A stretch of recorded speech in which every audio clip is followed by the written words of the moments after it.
नमस्कार. मी प्राध्यापिका सारिका क्षीरसागर, KTHM महाविद्यालय, मानसशास्त्र विभाग. विद्यार्थी मित्रांनो, आज आपण इंडस्ट्रियल अँड ऑर्गनायझेशनल सायकोलॉजी म्हणजेच औद्योगिक आणि संघटनात्मक मानसशास्त्र या पेपरमधील पहिल्या प्रकरणातील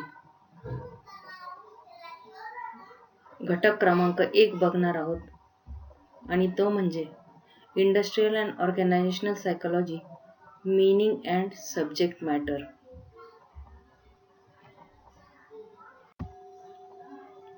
प्रथमतः आपण बघूया औद्योगिक मानसशास्त्र म्हणजे काय. व्हॉट इज इंडस्ट्रियल सायकोलॉजी, किंवा आपण त्याला औद्योगिक आणि मानसशास्त्राची व्याख्या किंवा डेफिनेशन म्हणूया. ब्लूम आणि नेलर यांनी 1968 मध्ये एक व्याख्या केलेली आहे आणि ती म्हणजे व्यापार आणि उद्योगाच्या संदर्भ परिस्थितीत मानवी परस्पर संबंध विषयक ज्या अनेक समस्या उद्भवतात त्या सोडवण्यासाठी मानसशास्त्रीय तत्त्वांचे व वस्तुस्थितीचे उपयोजन करणारे शास्त्र म्हणजे औद्योगिक मानसशास्त्र होय. त्यानंतर अजून एक व्याख्या बघूया. औद्योगिक आणि संघटनात्मक मानसशास्त्र हे एक शास्त्रीय अभ्यासाचे आणि व्यावसायिक सरावाचे क्षेत्र आहे की जे कार्यविश्वातील मानसशास्त्रीय संकल्पनांची आणि तत्त्वांची माहिती देते. आता या सगळ्या व्याख्या जर आपण बघितल्या त्याच्यावरून आपल्या असं लक्षात येतं की औद्योगिक आणि संघटनात्मक क्षेत्रामध्ये मानसशास्त्रीय तत्त्वांचे उपयोजन करणे म्हणजेच औद्योगिक आणि संघटनात्मक मानसशास्त्र होय. आता अमेरिकन सायकोलॉजिकल असोसिएशनने साधारणतः 53 शाखा सांगितलेल्या होत्यात आणि त्याच्यानंतर आता नव्याने सुद्धा काही शाखा उदयास आलेल्या आहेत. म्हणून ही नव्याने उदयास आलेली एक मानसशास्त्राची शाखा आहे असं आपल्याला म्हणता येईल.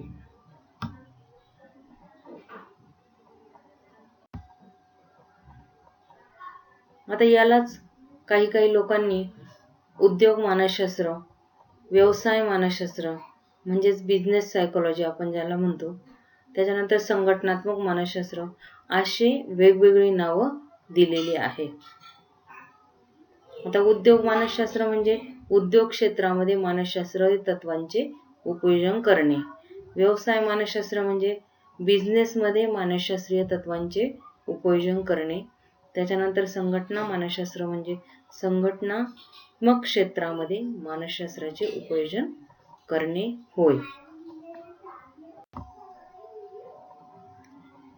आता पुढे बघूया.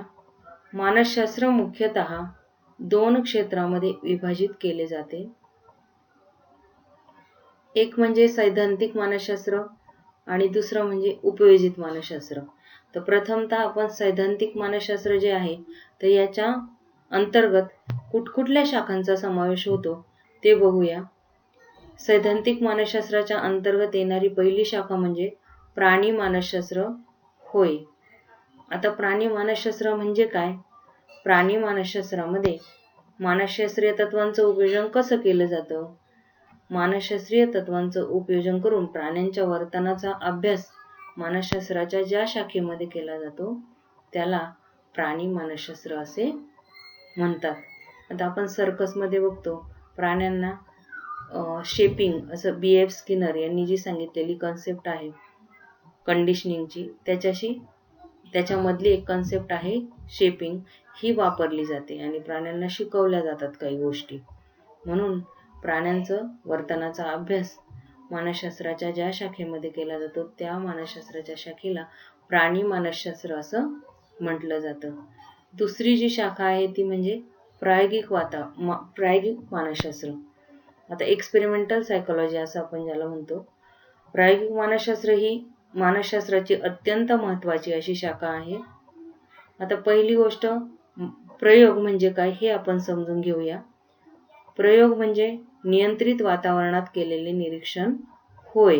म्हणूनच आपल्या मानसशास्त्रीय प्रयोगशाळा जर बघितल्या तर क्युबिकल बनवलेले असतात व त्याला प्रयोग आपण असं म्हणतो.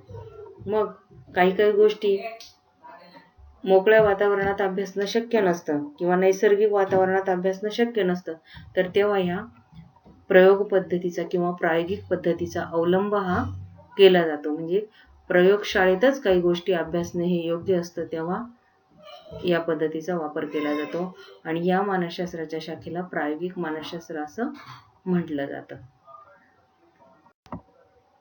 तिसरी जी शाखा आहे सैद्धांतिक मानसशास्त्राची ती म्हणजे सामाजिक मानसशास्त्र. आता आपण म्हणतो a man is a social animal. मनुष्य समाजाशिवाय राहू शकत नाही. म्हणून आपण प्रत्येक गोष्ट, कुटुंब हा सुद्धा एक समाज आहे, शाळा हा सुद्धा एक समाज आहे.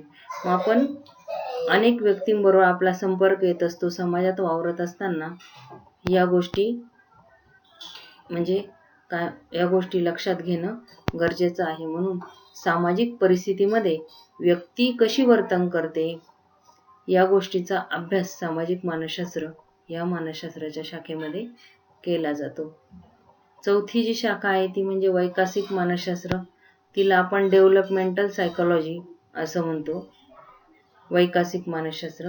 वैकसिक मानसशास्त्रामध्ये लहान मुलापासून तर वृद्धावस्थेपर्यंत म्हणजे बाल्यावस्था, शैशवावस्था, किशोरावस्था, पौगंडावस्था, प्रौढावस्था, वृद्धावस्था या सगळ्या अवस्थांमध्ये व्यक्तीमध्ये कुठकुठले शारीरिक, मानसिक, भावनिक बदल घडतात या सगळ्या गोष्टींचा अभ्यास वैकसिक मानसशास्त्र या मानसशास्त्राच्या शाखेमध्ये केला जातो. त्याच्यानंतर पाचवी जी सैद्धांतिक मानसशास्त्राची शाखा आहे ती म्हणजे मनोविकृती मानसशास्त्र. आता मनोविकृती मानसशास्त्र म्हणजे काय, या मानसशास्त्रामध्ये मनोविकृतींचा अभ्यास केला जातो. एखादी मनोविकृती कोणत्या कारणामुळे येते, कॉजल फॅक्टर्स आपण म्हणतो त्याला. एखाद्या मनोविकृतीवर कुठकुठली थेरपी आपण वापरू शकतो, कुठकुठली ट्रीटमेंट देऊ शकतो, या सगळ्या गोष्टींचा अभ्यास किंवा एखाद्या मनोविकृतीचे डायग्नोस्टिक क्रायटेरिया काय काय आहेत या सगळ्या गोष्टींचा अभ्यास मनोविकृती मानसशास्त्रामध्ये केला जातो. आता उदाहरणार्थ चिंता विकृती असेल तर चिंता विकृतीचे लक्षणं काय, व्यक्ती वारंवार हात धुते, गॅसचं बटन बंद आहे की नाही सारखं बघते. मग या सगळ्या गोष्टी कशामुळे घडतात, नंतर याच्यावरती कुठली ट्रीटमेंट दिली पाहिजे, कोणती थेरपी दिली पाहिजे, जसं कॉग्निटिव्ह थेरपी याच्यावरती दिली पाहिजे चिंता विकृतीवरती. तर या सगळ्या गोष्टींचा अभ्यास मनोविकृती मानसशास्त्रामध्ये केला जातो. आता सैद्धांतिक मानसशास्त्राची कार्य. सैद्धांतिक मानसशास्त्राची कार्य कुठकुठली आहेत ती आपण बघूया. सैद्धांतिक मानसशास्त्राची कार्य, त्याच्यामध्ये आपल्याला असं सांगता येईल, पहिलं कार्य असं सांगता येईल की वर्तन आणि मानसिक प्रक्रियांविषयी वस्तुनिष्ठ माहिती प्राप्त करणे. दुसरं जे आहे ते वर्तनाचे नियमन करणाऱ्या तत्वांचा शोध घेणे. आणि तिसरं जे आहे ते सिद्धांतांची निर्मिती करणे. दुसरी जी मानसशास्त्राची महत्त्वाची शाखा मानली जाते ती म्हणजे उपयोजित मानसशास्त्र, ज्याला आपण अप्लाइड सायकोलॉजी असं म्हणतो. तर त्यामध्ये पहिली शाखा येते ती शैक्षणिक मानसशास्त्र, एज्युकेशनल सायकोलॉजी असं म्हणतो. शिक्षण क्षेत्रामध्ये येणाऱ्या समस्या सोडवणं आणि त्या मानसशास्त्रीय तत्वांचा वापर करून सोडवणं या गोष्टींचा अभ्यास शैक्षणिक मानसशास्त्रामध्ये केला जातो. ब आहे चिकित्सा मानसशास्त्र. चिकित्सा मानसशास्त्र ही सुद्धा उपयोजित मानसशास्त्राची एक महत्त्वाची शाखा मानली जाते. क औद्योगिक आणि संघटनात्मक मानसशास्त्र. औद्योगिक आणि संघटनात्मक मानसशास्त्र आपण व्याख्या बघितल्याच आणि त्याच्यामध्ये आपल्या लक्षात आलंच आहे की औद्योगिक क्षेत्रामध्ये येणाऱ्या समस्या सोडवणं, कामगारांना येणाऱ्या समस्या सोडवणं आणि संघटनात्मक क्षेत्रामध्ये मानसशास्त्रीय तत्वांचे उपयोजन करणे हे औद्योगिक आणि संघटनात्मक मानसशास्त्राचं महत्त्वाचं कार्य मानलं जातं. ड क्रीडा मानसशास्त्र, ज्याला आपण स्पोर्ट सायकोलॉजी असं म्हणतो. खेळाडूचं मनोबल वाढवणं, खेळाडूला प्रेरणा देणं, या सगळ्या गोष्टींमध्ये मानसशास्त्रीय तत्वांचा उपयोजन केलं जातं किंवा वापर केला जातो. आणि या सगळ्या गोष्टी क्रीडा मानसशास्त्र या मानसशास्त्राच्या नव्याने उदयास आलेली जी शाखा आहे त्याच्यामुळे शक्य झालेले आहे. तुम्ही भीष्मराज बाम यांचं नाव ऐकलेलं असेल. हे काय होते? सुप्रसिद्ध क्रीडा मानसशास्त्रज्ञ होते. सैनिकी मानसशास्त्र, मिलिटरी सायकोलॉजी असं म्हणतो. आणि ही काय अपकमिंग ब्रांच किंवा अपकमिंग फील्ड्स ऑफ सायकोलॉजी असं म्हटलं जातं. नव्याने उदयास आलेली अशी शाखा आहे. सैनिकांचं देखील मनोधैर्य वाढवणं, मनोबल वाढवणं, त्यांना प्रेरणा देणं, या ठिकाणी मानसशास्त्रीय तत्वांचा अवलंब केला जातो किंवा उपयोग केला जातो. आणि म्हणूनच उपयोजित मानसशास्त्राची सैनिकी मानसशास्त्र ही अत्यंत महत्त्वाची अशी शाखा आहे. आता उपयोजित मानसशास्त्राची कार्य काय आहे ती बघूया आपण. उपयोजित मानसशास्त्र जे आहे ही अत्यंत महत्त्वाची शाखा मानली जाते. आता उपयोजित मानसशास्त्रामध्ये वेगवेगळ्या वर्तनाविषयी मांडलेल्या तत्वांचा आणि सिद्धांतांचा उपयोग करून जीवनातील समस्यांचे निराकरण करणे हे कार्य उपयोजित मानसशास्त्रज्ञही करत असतात. आता औद्योगिक आणि संघटनात्मक मानसशास्त्राची व्याप्ती. औद्योगिक आणि संघटनात्मक मानसशास्त्राची व्याप्ती आपल्याला काय काय सांगता येईल? आता औद्योगिक आणि मानसशास्त्राची व्याप्ती ही अतिशय मोठी आहे. तर प्रथमतः कर्मचारी निवड आणि नियुक्ती याच्यासाठी औद्योगिक आणि संघटनात्मक मानसशास्त्राचा उपयोग केला जातो. आणि त्याचं महत्त्व याच्यासाठी मानलं जातं की कोणत्या कामासाठी कोणता कुशल कामगार पाहिजे हे शोधून काढण्याचं काम औद्योगिक आणि संघटनात्मक मानसशास्त्र करत असतात. आता ते याच्यासाठी वेगवेगळ्या सायकोलॉजिकल टेस्ट वापरतात, वेगवेगळे टेक्निक्स वापरतात. दुसरा मुद्दा आपल्याला असं सांगता येईल की कर्मचाऱ्यांना प्रशिक्षण देणं आणि कर्मचाऱ्यांचा विकास हा एक मुद्दा सांगता येईल. औद्योगिक विकासाच्या अगदी सुरुवातीच्या काळात नवनियुक्त कर्मचाऱ्यांना प्रशिक्षण देण्याची कोणती योजना अस्तित्वात नव्हती. कर्मचारी केवळ कामावर घेतले जात असत व शेजारी काम करणाऱ्यांकडून त्यांची कामाची माहिती करून घ्यावी अशी अपेक्षा केली जात असे.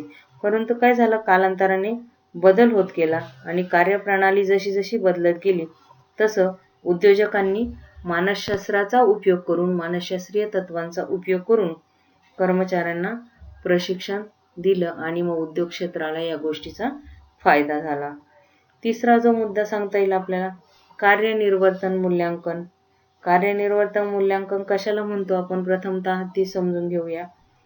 कर्मचारी त्यांचे काम किती उत्तम आणि परिणामकारकपणे करतात हे निश्चित करण्यासाठी प्रमाणित निकष वा मानदंड शोधण्याच्या प्रक्रियेला कार्यनिर्वर्तन मूल्यांकन असे म्हणतात. आता याच्यामध्ये कुठकुठल्या गोष्टींचा समावेश असतो तर त्यामध्ये कर्मचाऱ्याच्या कार्यमापनाचे मूल्यांकन किंवा मूल्यमापन, इव्हॅल्युएशन आपण ज्याला म्हणतो, या गोष्टीचा समावेश असतो.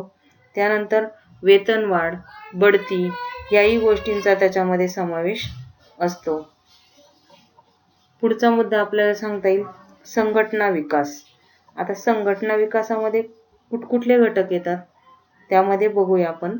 वैयक्तिक कामगारांचे, कार्यसमूहांचे आणि ग्राहकाचे समाधान आणि परिणामकारकता अधिकाधिक वाढवण्यासाठी संघटनेच्या संरचनेचे विश्लेषण करण्याची प्रक्रिया म्हणजे संघटना होय.